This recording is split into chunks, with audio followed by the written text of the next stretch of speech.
So the aim of this study was to identify where DNA replication starts across the human genome.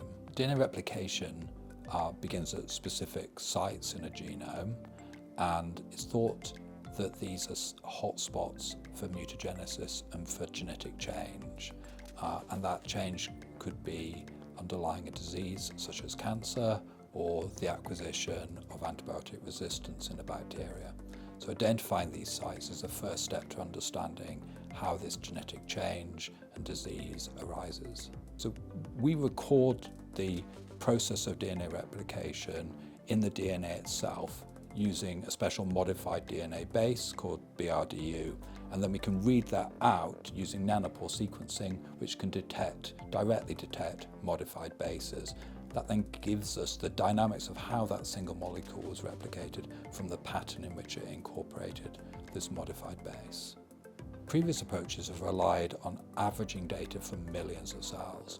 Our approach, in contrast to that, looks at single molecules that come from single cells.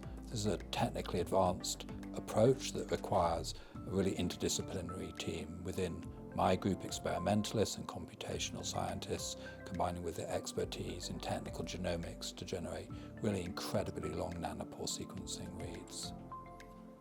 When we looked at the replication start sites that we'd identified, we discovered that only 20% of them, a fifth of them, had been reported previously as replication start sites, whereas the majority of them, 80% of them, were newly discovered with this approach, and that's because they'd been hidden in the averages from cell populations.